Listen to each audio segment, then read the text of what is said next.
അമ്മയ്ക്ക് എന്താ വേണ്ടത്? എനിക്ക് വേണ്ടതേ 10 കിലോ സ്വർണം. തരാൻ പറ്റുമോ നിനക്ക്?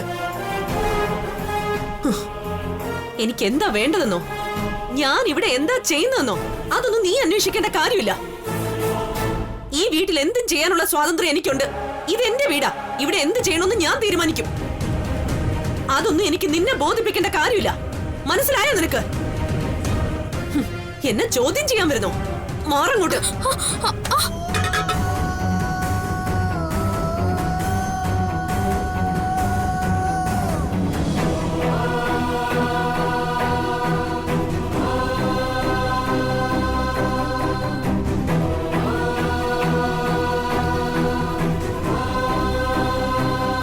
പ്രഭാവതി വന്ന് ആ പെട്ടി തിരയുന്നുണ്ടായിരുന്നു.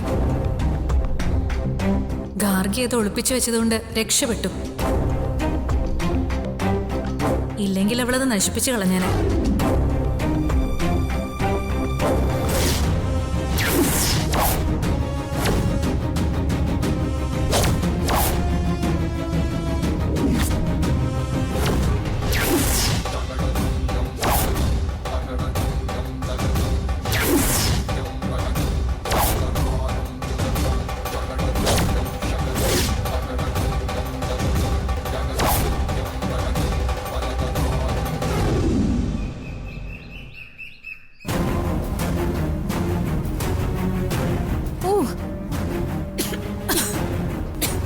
ഇതെന്താ ഇതിനകത്ത് ഇത്രയും പോക?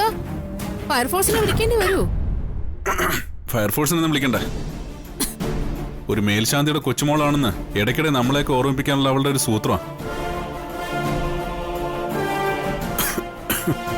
ഇനി കുറച്ച് കർപ്പൂരം കത്തിക്കലും തീർത്ഥം തളിക്കലും മണിയടിക്കലും ഒക്കെ ഉണ്ടാവും. ഈ അടുക്കള പുറത്തിരിക്കുന്നവർക്ക് അധികാരം കൊടുത്തതിന്റെ കുഴപ്പമാ.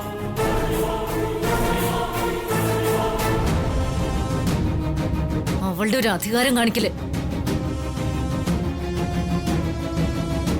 ഞാൻ ഇപ്പൊ തന്നെ തീർത്തു കൊടുക്കാം. എടീ,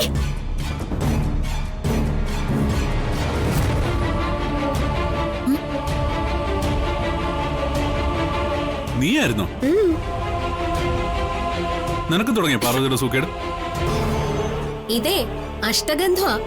മാറ്റി ഈ അഷ്ടഗന്ധം പുകച്ചാലേ ക്ഷുദ്രജീവികളൊക്കെ പുറത്തു പോവത്രേ. ഈ വീട്ടിന്നേ കുറച്ച് ക്ഷുദ്രജീവികളെയൊക്കെ പുറത്താക്കാനുണ്ട്. എടി, നീ ഇത് ജാസ്മിനെ ജതിനെ ഉദ്ദേശിച്ച് പറഞ്ഞല്ലേ? അപ്പോ ഇവളും ഇവളുടെ ചേട്ടനും ക്ഷുദ്രജീവികളാണെന്നാണോ അങ്കിള് പറഞ്ഞു വരുന്നേ? ഞാൻ അങ്ങനല്ല ഉദ്ദേശിച്ചത്. അങ്ങനെ തന്നെയാ ഉദ്ദേശിച്ചത്. ജാസ്മിനും ജതിനും ക്ഷുദ്രജീവികളാണെന്ന് ഒടുവിൽ അങ്കിളും സമ്മതിച്ചല്ലോ. എന്റെ ജാസ്മിനെ ഇവള് ചുമ്മാ. എന്റെ അഷ്ടഗന്ധമേ, നിന്റെ ഒരു പവർ. ഗാർഗി, നീ ആ പാർവതിയുടെ കൂടെ കൂടി അനാവശ്യമായി കുറെ സംസാരിക്കുകയും തോന്നിയ ദിവസം കാണിക്കുകയൊക്കെ ചെയ്യുന്നുണ്ട്. അത് നല്ലതിനല്ല.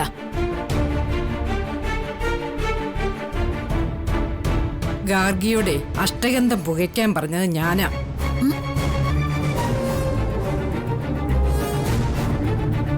അത് തോന്നിയവാസമാണെന്നാണോ സുശീല പറഞ്ഞു വരുന്നത്? പുകച്ചതല്ല തോന്നിയവാസം. അതിന്റെ കൂടെയുള്ള ഇവളുടെ ഡയലോഗ് ഉണ്ടല്ലോ, അത് കുഴപ്പം പിടിച്ചതാ. മതി. കാലത്തെഴുന്നേറ്റാൽ പ്രാർത്ഥിക്കുകയാണ് വേണ്ടത്. മറ്റുള്ളവരുടെ കുറ്റവും കുറവും പറയല്ല വേണ്ടത്. ലക്ഷണക്കേടാ അത്. അതുകൊണ്ടാ ഈ വീട്ടിൽ ചില അനർത്ഥങ്ങൾ ഒഴിവാകാത്തത്.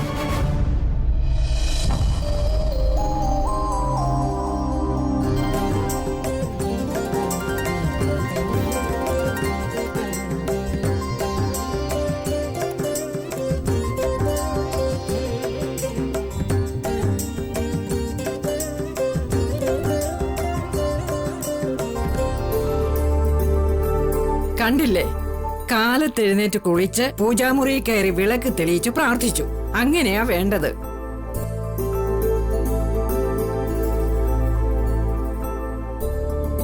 അച്ഛമ്മേ,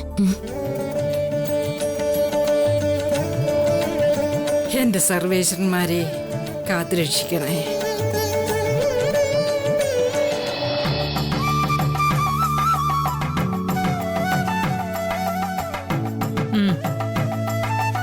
ഞാനിതൊക്കെ ക്ഷേത്രത്തിൽ വെച്ചേ ചെയ്യാറുള്ളൂ.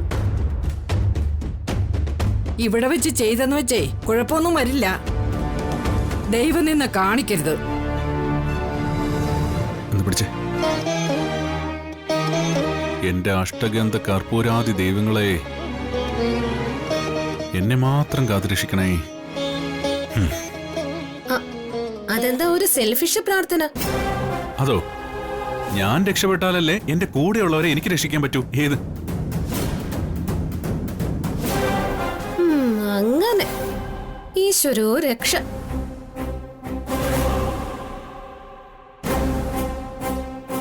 ജാസ്മിൻ, എനിക്ക് ഇങ്ങനെയുള്ളതിലൊന്നും വിശ്വാസമില്ല. നിർബന്ധിക്കേണ്ട പാർവതി. അല്ലെങ്കിലും താടകയ്ക്കും മന്ദരയ്ക്കും ഒക്കെ എന്ത് ആരതി, എന്ത് അഷ്ടഗന്ധം. വിശാൽ സർ,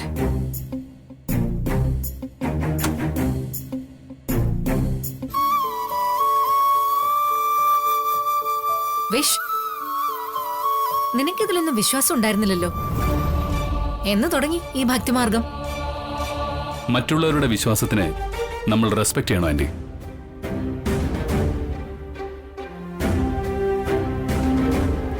നിഷേധിക്കുന്നത് നമ്മുടെ സംസ്കാരത്തിന് യോജിക്കുന്നതല്ല.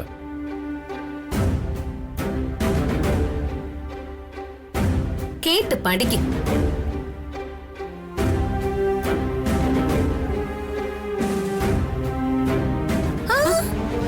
ഇനിയൊന്നും ചെയ്യണ്ട.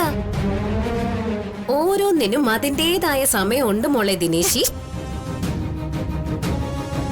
വിഷ്, നീ മാർക്കറ്റിൽ പോയോ? അതിനൊക്കെ വേറെ ആളില്ലേ? ഞാനേ മോർണിംഗ് വാക്കിന് ഇറങ്ങിയത്. വരുമ്പോ ഇതൊക്കെ വാങ്ങണമെന്ന് ഗാർഗിയ പറഞ്ഞത്. ഇതൊക്കെ കിച്ചണിലേക്കല്ല, നിങ്ങൾക്കാർക്കും കഴിക്കാനും അല്ല. പിന്നെ ഒരു കുക്കറി ഷോ. വിശാൽ ബ്രോയും പാർവതിയും ചേർന്ന് എനിക്കെന്റെ വ്ലോഗിലിടാനാ. വാ ബ്രോ, പാർവതി വാ. നിങ്ങളെ എന്നാ അങ്ങോട്ട് ചെന്നോ, ഞാനൊന്ന് ഫ്രഷ് ആയിട്ട് വരാം.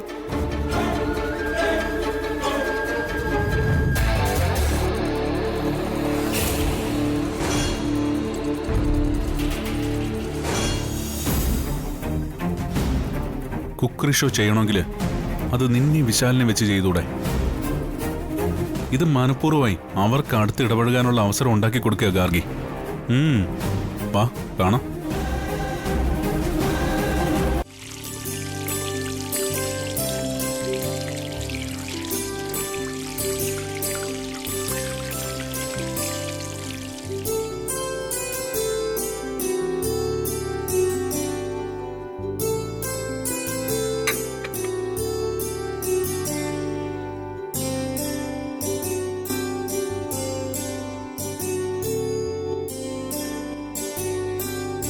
ആ, ഞാൻ റെഡി. തുടങ്ങാം. തുടങ്ങിക്കോ. ക്യാമറ നോക്കാതെ നിങ്ങൾ ചെയ്തോ.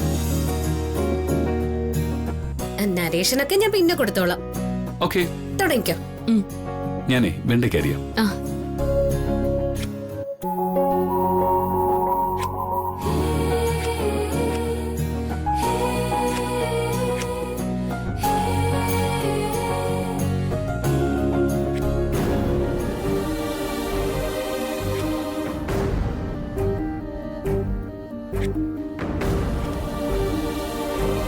കണ്ടില്ലേ, രണ്ടുപേരും ഭാര്യ ഭർത്തക്കന്മാരെ പോലെയാ പെരുമാറുന്നത്.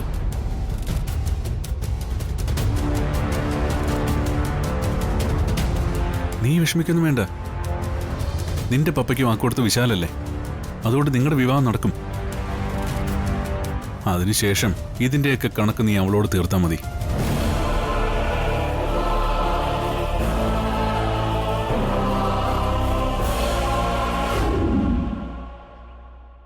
ഔട്ട്ഡേറ്റഡ് ആയ മാർക്കറ്റിംഗ് സ്ട്രാറ്റജി മാറ്റാൻ ഞാൻ എത്ര കാലമായിട്ട് പറയുന്നു.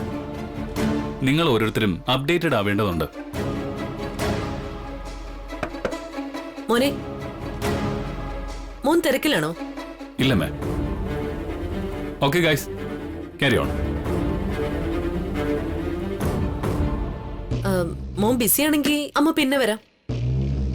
എത്ര ബിസി ആണെങ്കിലും അമ്മയോട് സംസാരിക്കാൻ സമയം ഉണ്ടാവണം. അതാണ് എന്റെ പോളിസി. അമ്മ ഇവിടെ ഇരിക്കാം.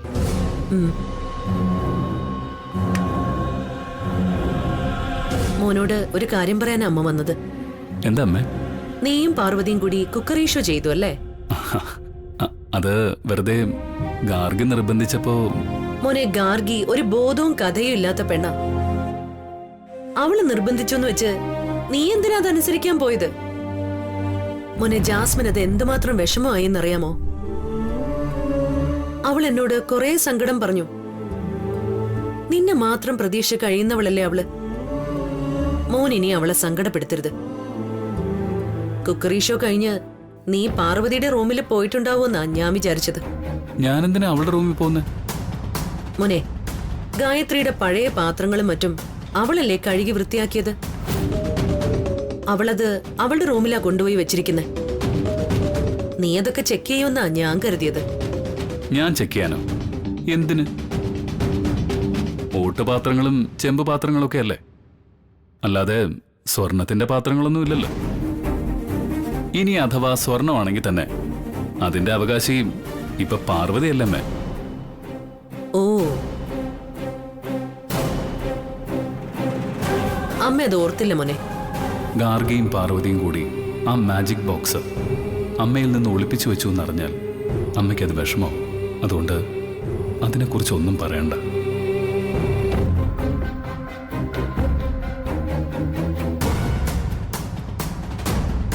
അല്ല, അമ്മയ്ക്കെന്താ ആ പാത്രങ്ങളോട് ഇപ്പൊ ഒരു താല്പര്യം?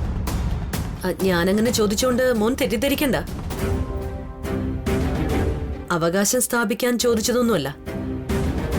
പഴയ സാധനങ്ങളുടെ കൂട്ടത്തില് അമൂല്യമായ പലതും കാണും, അതുകൊണ്ട് ചോദിച്ചതാ.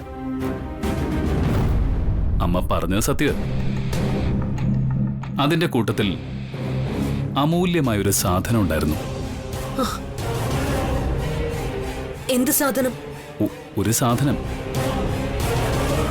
അത് അമൂല്യങ്ങളിൽ അമൂല്യമാ. എവിടെ മോനെ? അമ്മ അതൊന്ന് കാണിച്ചേ. ഇപ്പൊ വേണ്ടമ്മേ, അത് അമ്മയെ കാണിക്കേണ്ട സമയമാകുമ്പോ ഞാൻ കാണിക്കാം. മോനെ, അതെന്താണെന്ന് പറയുന്നതില് കുഴപ്പമൊന്നുമില്ലല്ലോ.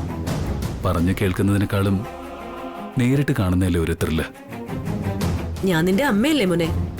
എന്നോട് പറയാൻ പറ്റാത്തതായി എന്താ എന്റെ മോനുള്ളത്? എത്ര തന്നെ ആയാലും പെറ്റമ്മയോളം വരില്ലല്ലോ പോറ്റമ്മ. അമ്മ തന്നെ പറഞ്ഞിട്ടുള്ളതല്ലേ.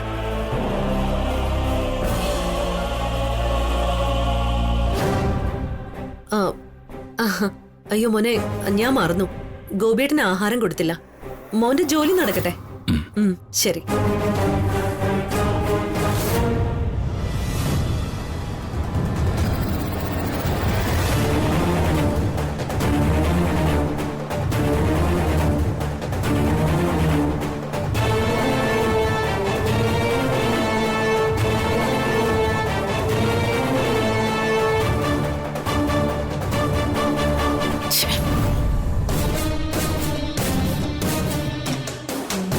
ഡേ, നീ എങ്ങോട്ടാടി? ഡേ,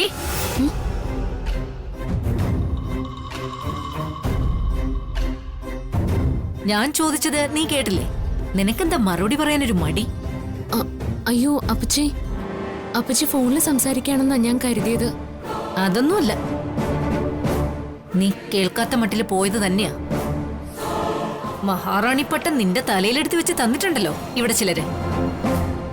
മഹാറാണിമാരും മറുപടി പറയാറില്ലല്ലോ, കൽപ്പിക്കല്ലേ ചെയ്യൂ. ഞാൻ പറഞ്ഞത് സത്യം അപ്പച്ചി. അപ്പച്ചി ചോദിച്ചത് എന്നോടാണെന്ന് എനിക്ക് മനസ്സിലായില്ല, അതുകൊണ്ട് പറ്റിയതാ. ആരടി നിന്റെ അപ്പച്ചി? ഞാൻ പലപ്പോഴും നിന്നോട് പറഞ്ഞിട്ടുണ്ട് എന്നെ അങ്ങനെ വിളിക്കരുതെന്ന്. Call me madam, Susheela madam. എന്തിനാ ഈ അമേരിക്കൻ കുശുമ്പി എങ്ങനെ പേടിക്കുന്നത്? അബദ്ധം പറ്റിയതാണെന്ന് പറഞ്ഞിട്ട് മനസ്സിലായില്ലെങ്കിൽ പോയി പണി നോക്കാൻ പറ.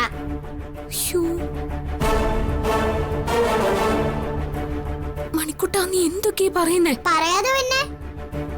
ഇങ്ങനെ ഭയഭക്തി ബഹുമാനത്തോടെ നിൽക്കുന്നോണ്ടാ എല്ലാരും നിന്റെ തലയിൽ കയറുന്നത്.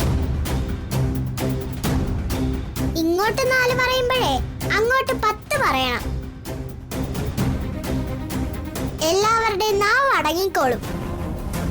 ഇത്രയായിട്ട് നീ എന്താ ഇത് പഠിക്കാത്തത്? മണിക്കുട്ട വേണ്ട കേട്ടോ. എന്നോട് 10 പറയാൻ വന്നാലേ നാവ് പിഴുതെടുത്ത് ഞാൻ കുപ്പയിലെറിയും. എന്നെ അറിയില്ല നിനക്ക്? അറിയാം, എനിക്ക് ശരിക്കും അറിയാം. അമേരിക്കയിൽ നിന്ന് വന്ന കുശുമ്പി തള്ള. മണിക്കുട്ട ദയവ് ചെയ്ത് നീ ഇവിടെ നിന്ന് പോ. ഇല്ല, പാറു എന്നെ തല്ലി ഓടിച്ചാലും പോവില്ല. പാറു ഇവിടത്തെ ആരാണെന്ന് ഈ അമേരിക്കൻ കുശുമ്പിക്ക് പറഞ്ഞു കൊടുത്തിട്ടേ ഞാൻ പോകുന്നുള്ളൂ. എന്റെ ഉദയനൂരമ്മ, ഇവൻ വലിയ കുഴപ്പമുണ്ടാക്കി വെക്കാണല്ലോ. കുശുമ്പി തള്ളേ, ഞാൻ പറയുന്നത് ശ്രദ്ധിച്ച് കേട്ടോണം. നിന്നെ ഈ വീട്ടിൽ നിന്ന് കെട്ടിച്ചയച്ചതാ. കെട്ടിച്ചു വിട്ട പെണ്ണ് കയറി ചെല്ലുന്ന വീട്ടിലെ കാര്യങ്ങൾ നോക്കി കഴിഞ്ഞോണം.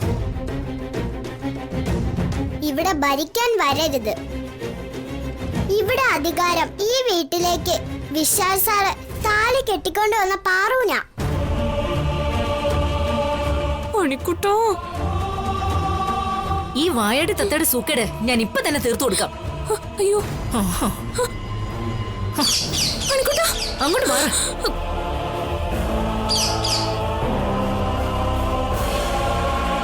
നിന്നെ എന്റെ കൈ കിട്ടും.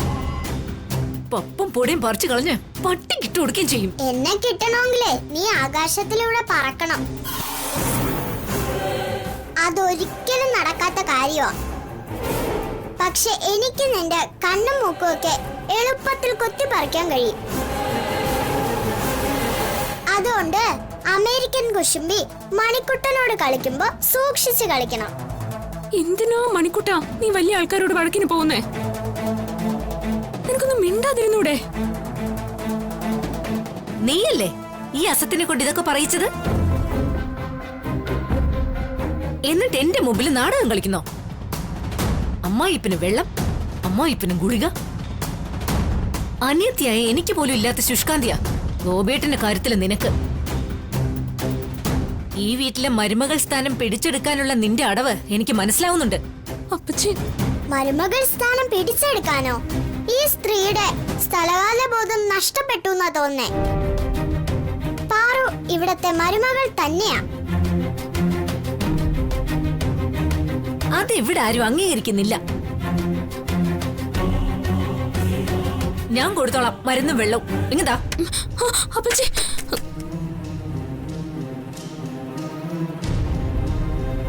ഇവളെ പോലെയുള്ള ജന്തുക്കളോടൊന്നും സംസാരിക്കാൻ നിൽക്കേണ്ട പാറു. 2 എണ്ണം പൊട്ടിക്കയാ വേണ്ടത്. ഞാൻ നിന്നെ പോലെ മനുഷ്യജന്മമായിരുന്നെങ്കിലേ അവളുടെ മുഖം പിടിച്ച് ഭിത്തിയിൽ ഒരച്ചേനെ. നീ വെറും പാവം ആയോണ്ടാ.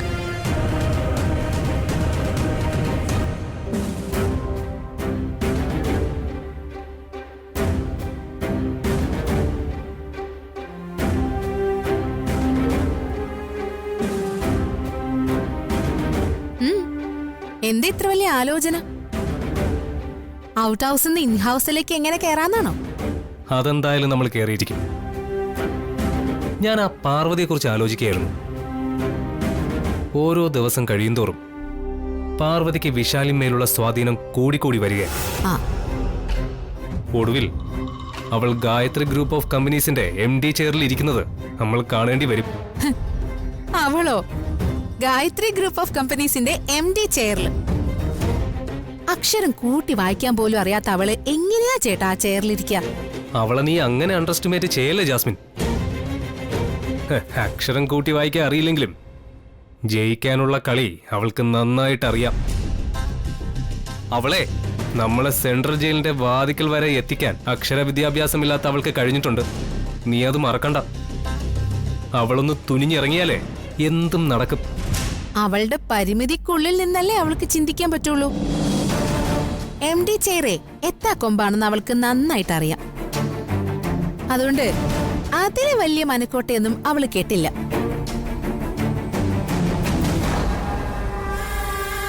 വിശാലിന് അവള് സ്വാധീനം ചെലുത്തിക്കോട്ടെ. പക്ഷേ അവൾ എത്ര കാലം ഈ വീട്ടിലുണ്ടാവുമെന്ന് നമ്മൾ തീരുമാനിക്കും. ആന്റി വരുന്നു. ജതിൻ ഇവിടെ ഉണ്ടായിരുന്നോ? ഇല്ല ആന്റി, പുറത്തു പോയിട്ട് ഇപ്പൊ വന്നേ ഉള്ളൂ. ആന്റിക്ക് ഇരിക്കാൻ ഒരു നല്ല ചെയർ പോലും ഇല്ല ഇവിടെ. അത് കുഴപ്പമില്ല മോളെ, ഞാൻ ഇരിക്കാൻ വന്നതല്ല, ഒരു കാര്യം അന്വേഷിക്കാൻ വന്നതാ. എന്താ ആന്റി?